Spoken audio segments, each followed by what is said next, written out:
마음을 움직이는 리더십. 마음을 움직이는 리더십의 첫 번째 원칙은 자신을 낮추라인데, 이 원칙의 핵심 포인트는 섬기는 리더는 자신을 낮추고 하나님이 높이시기를 기다린다라고 할 수 있는데요.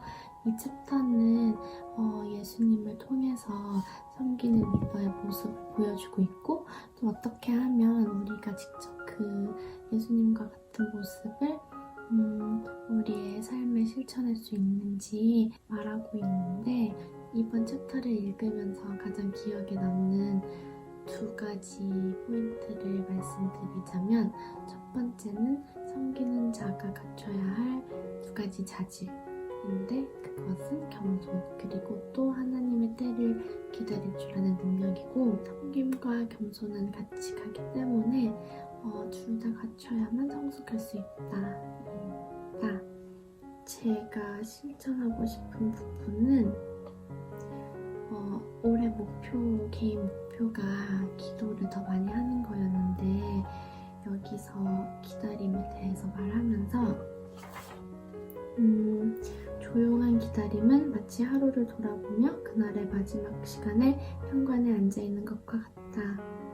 이 부분에서 로버트 슐러 목사는 기도는 농사 짓는 것과 같다고 말하면서 묵상 기도의 4단계를 알려주고 있는데, 저는 이제 앞으로 기도를 하면서 이 4가지 단계를 통해서 처음으로는 기도를 통해 제 영혼을 믿음으로 준비하고, 두 번째 하나님께 도움을 요청하고, 세 번째 잡초를 제거해야 하는데, 기도를 통해서 저의 생각을 온전히 주님께 드릴 수 있도록 하고, 마지막으로 물을 주어야 한다고 했는데, 이제 새로운 비전과 목적, 열정이 저의 영혼에 채워져야 한다고 했는데, 이건 두서없이 말을 하긴 했는데, 이 4가지 단계를 통해서 묵상 기도를 하는 것을 훈련하고 싶다고 느꼈습니다. 감사합니다.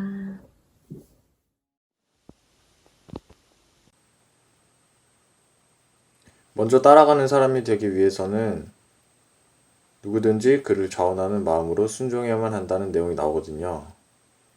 그래서 저는 가족들에게 먼저 순종하기로 했습니다. 현진아, 라면 하나만 끓여와. 라면?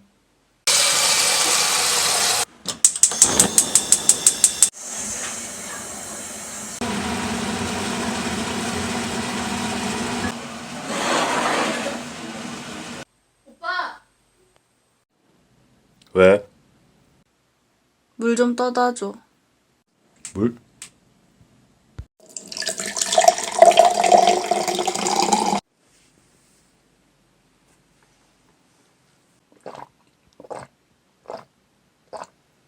소고기 방금 사와. 내일 미역국 끓이게. 엄마 생일이니까.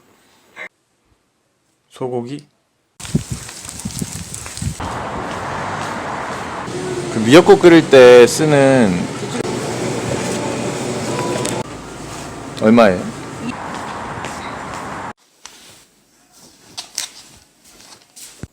냉장고에 넣어놔. 잘 사왔어. 오빠! 왜? 불 좀 꺼줘.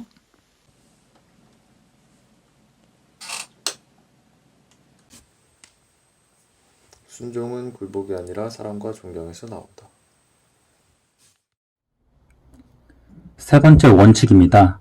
섬김에서 위대함을 발견하라. 챕터 3은 야고보와 요한의 이야기로 시작됩니다. 야고보와 요한은 주님의 나라가 완성되면 본인들을 높은 자리에 있게 해달라고 예수님께 부탁합니다. 이러한 모습을 본 나머지 10 제자들은 크게 붕괴합니다. 예수님께서는 큰 자가 되기 위해서는 종이 되어야 한다고 말씀하십니다. 바로 이 챕터의 주제라고 할 수 있습니다. 종은 자신의 권리를 포기해야 합니다. 그렇지만 종이 된다는 것은 우리 동료 중에서 으뜸이 되는 것이라고 예수님은 말씀하십니다. 예수님께서는 공생의 기간 말씀을 다양한 사역간에 친히 본을 보이셨습니다. 그리고 이 챕터에서 또한 경계해야 되는 리더의 모습이 나오는데요. 바로 굴림과 권위입니다. 첫 번째 굴림입니다. 굴림은 당시 로마 시대의 유행이었으며 대세였습니다. 힘이 모든 것을 결정하기에 힘의 오형은 다른 사람을 학대하였으며 독재의 모습으로 변질되어 가는 모습을 보게 됩니다. 두 번째 권위입니다. 자신의 직위를 통해 권위를 내세움을 말합니다. 야고보와 요한의 권력력이 이 부분에 해당되며 당시 종교 지도자의 오용 또한 사례라고 볼 수 있습니다. 저는 이 챕터에서 배운 내용을 어떻게 현실에 적용해 볼까 고민을 했습니다. 그래서 저는 비슷하게나마 코로나 사태를 생각해 취약계층을 위해 뭔가를 도와야겠다는 생각을 했습니다. 첫 번째로 다시 돌아가 대구 경북 지역을 위해 기부해야겠다는 생각을 했습니다. 그리고 진행했습니다. 놀라운 것은 저의 이러한 기부의 모습을 보고 동참하는 사람들이 생겨났습니다. 두 번째로는 헌혈입니다. 병원에서 피가 모자라기에 헌혈을 실행했습니다. 솔직히 헌혈의 집을 가기 전에 긴장을 조금 했으나 하고 나서는 큰 성취감을 느꼈습니다. 여러분들도 책에서 배운 내용을 삶의 현장에 적용하시고 풍성한 은혜 누리시길 바라겠습니다. 이 챕터에서는 예수님이 제자들의 발을 씻기는 모험을 하신 이야기를 시작으로 예수님께서 그러한 일을 하신 원동력이 무엇인지 알아보고 또 우리 삶에 적용하게끔 도와주는 내용이 수술되어 있습니다. 예수님은 모든 것을 하나님의 손에 맡기셨고 또 그 사역의 근원이 하나님 되심을 아셨으며 삶이 하나님께로 돌아가실 것을 믿으셨습니다. 그래서 자신의 상석 자리를 기꺼이 내려오셔서 제자들 앞에 무릎을 꿇으실 수 있었습니다. 그렇다면 우리가 이를 어떻게 삶 속에 적용할 수 있을까요? 안녕하세요. 그래서 이 챕터에서는 어떻게 적용할 것인가에 대해서 세들백 교회의 릭 워렌 목사님이 사람들이 사역에서 그들의 자리를 찾을 수 있도록 하나님께서 그들을 어떻게 만드셨는가를 알 수 있는 방법으로 서브 프로필이라는 방법을 소개했어요.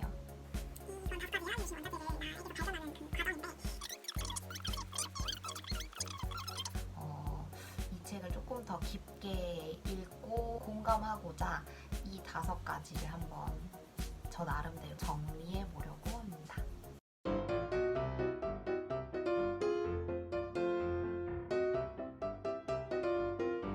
그래서 이렇게 다 정리를 했어요. 첫 번째로 우리가 받은 은사, 제가 받은 은사는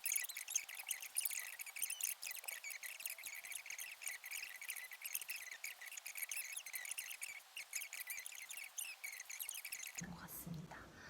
이 서브 프로필을 저도 참 이런 생각이 들지 몰랐지만 해보니까 하나님이 저를 어떻게 만드셨는지를 다시 한번 또 깨닫게 되는 그런 시간이었던 것 같아요. 그래서 참 내가 이렇게 살아왔구나 라고 또 한번 다시 되돌아보는 시간도 가질 수 있었고 또 한번 내 발돋움을 할 수 있는 그런 원동력이 되지 않을까라는 생각이 들었습니다.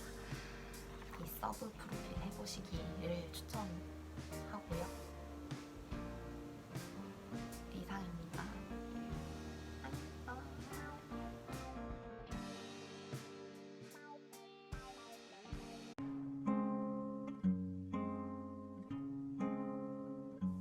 이번에 같이 공부할 내용은 수건을 집어들라입니다. 여기 5번째 원칙에서 예수님은 제자들의 발을 씻기는 장면이 나옵니다. 예수님이 제자들의 발을 씻기는다는 것은 어떤 의미를 가지고 있을까요? 이 책의 저자는 그 발을 씻기는 행위를 작은 일, 그리고 너의 일, 그러나 해야 하는 일, 이렇게 구분합니다. 즉, 우리는 평소에 큰 일을 추구하고 또 나만의 일을 하길 원하고, 또 그렇지만 공공이 필요로 하는 일은 우리가 잠시 미뤄두는 성격을 가지고 있습니다. 예수님은 오히려 이러한 점을 지적하시고 더 낮은 자세로 작은 일, 그리고 내가 아닌 너의 일, 그러나 공공이 해야 하는, 반드시 해야 하는 일을 예수님께서는 몸소 보여주셨다고 볼 수 있습니다. 그렇다면 이것을 무엇을 위해서 예수님은 보여주셨다고 볼 수 있을까요? 이를 사랑이라고 볼 수 있습니다. 예수님은 즉 사랑을 몸소 보여주시기 위해서 오신 것으로, 행동을 보여주신 것으로 할 수 있습니다. 그럼 수건을 집어들라는 이 5번째 원칙의 주요 키워드를 뭐라고 할 수 있을까요? 저는 종의 수건이라고 생각했습니다. 여기서 종은 역시 예수님이 가장 낮은 자리로 오셨던 것을 의미하고, 또 겸손한 마음으로 제자들의 발을 씻기셨다는 것을 의미합니다. 그리고 수건, 이 수건을 곰곰이 생각해 봤는데요. 여기서 수건은 섬길 수 있는 기회를 칭하는 것이 아닐까 하는 생각이 듭니다.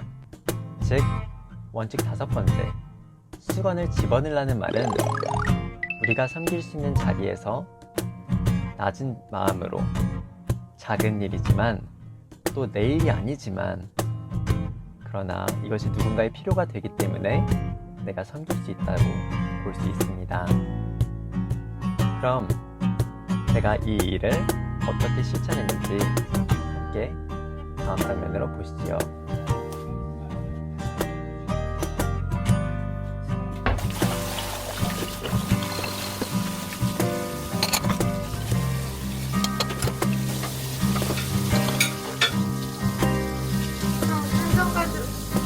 뭐야? 뭐 하는 거야? 이거 촬영 남겨서. 왜? 그냥. 그래도 인사해봐.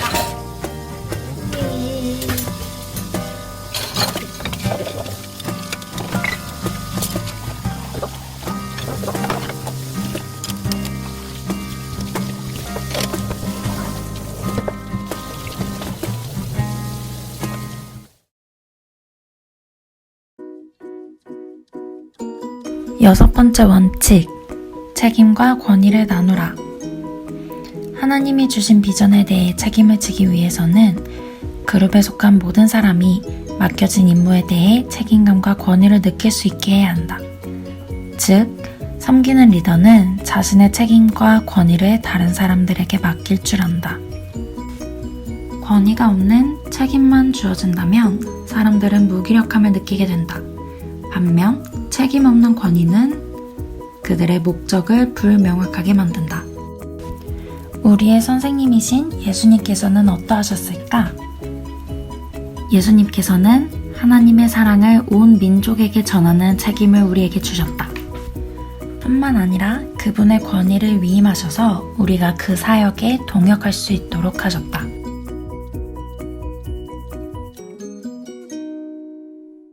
우리 이제 정리할까? 네. 네. 뭐해? 이거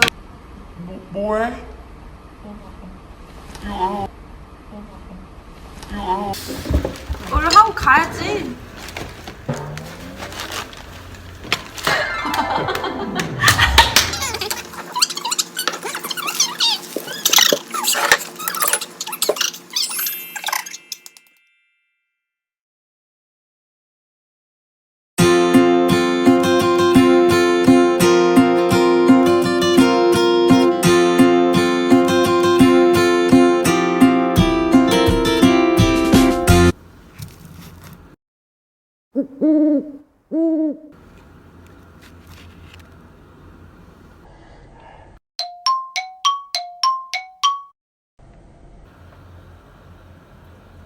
나 먹어.